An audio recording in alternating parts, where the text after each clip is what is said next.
Happy Friday, Slatesters. We are trying something a little bit new this week. And I mean something really new. It's the last What Next Plus before Halloween, and that means it's time for an extra special, extra spooky version of the Slate Plus Clubhouse. We've started calling this segment Shout-In Friday because it's time when my guests and I choose a person or event from the news that is making us feel that smiling devil emoji energy.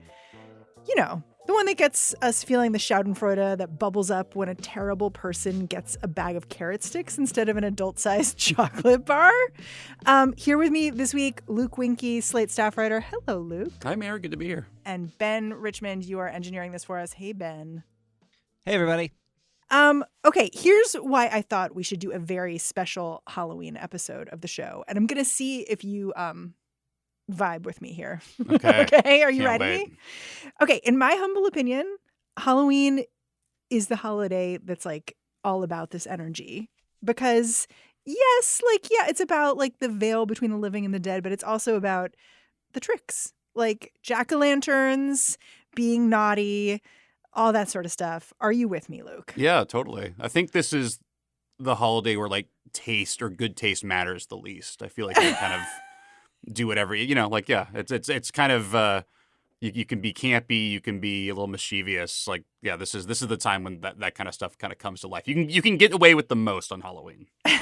I called up you because I feel like you are Slate's Halloween person. Sure. Is that fair? I ended up writing 2 Halloween-themed stories last year. I don't know if I have one in the tank this year, but yeah, I kind of am the Halloween correspondent a little bit. I went deep into the Luke Winkie archive to try to understand your whole approach to Halloween. I found years ago you were in a haunted house. Yeah, that's You right. literally got dressed up like a werewolf pirate. A werewolf pirate. That was for a website that used to exist called Vice a long time ago in the mist of time. Yeah. So were you always a Halloween guy? What's the deal here? Yeah, I think I've always loved. I think I've like come to realize that Halloween is probably my favorite holiday. Why?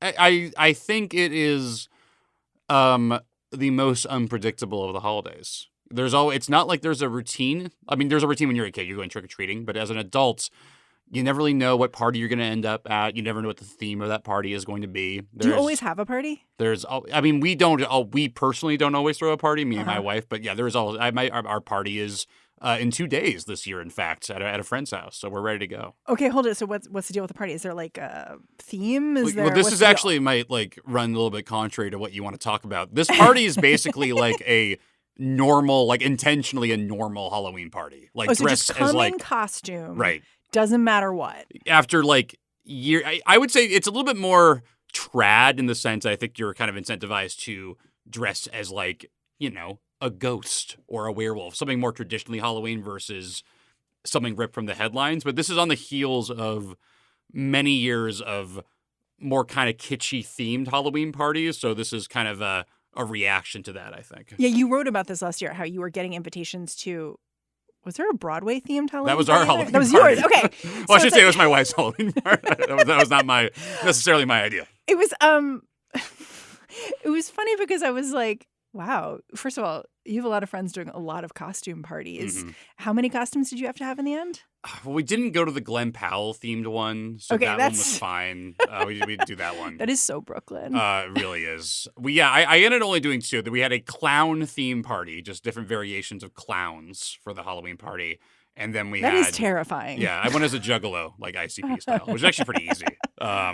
And then we had our Broadween party. So we only went through 2, but there was a chance there if we expanded it out, I would have had to have come up with 3 different costumes. That's crazy. So I wanted to talk about themed Halloweens because I have this active debate in my own personal household about whether this year you could do politically themed costumes or whether that's just sad. Like, can you do a topical Halloween costume this year?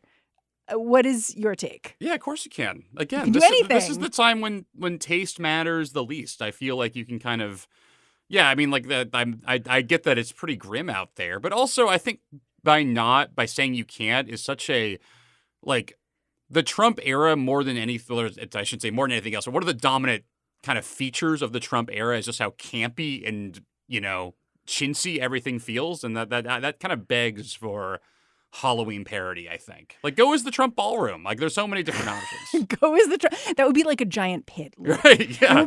Like, go as a digger. Go as, like, a guy in a construction outfit. Okay, when we asked listeners about this, here's what one of them said. I think that there's going to be a real serious embracing of topical costumes this year, and I'm very excited to see it. My theory about why this is that we have all been suffering deeply, more deeply this year than even in years past. This has been a slog, and I'm thinking that maybe this has something to do, maybe we could read this through the idea of like carnival, or right, the ways in which carnival is this sort of reversal of the power structures, right? Like the way that carnival is like Saturnalia, or those other sort of bacchanal, festivals in which the power structure gets reversed, and everyone gets to get the day of permission to mock the power structures. So perhaps our current horrifying political moment will allow us a day of full mockery and license to be as topical as we want.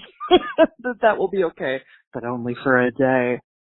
That's it for now. And if you want to hear the rest of this episode, the way to do it is to subscribe to Slate Plus. Unlock Slate Plus now by going to slate.com/whatnextplus.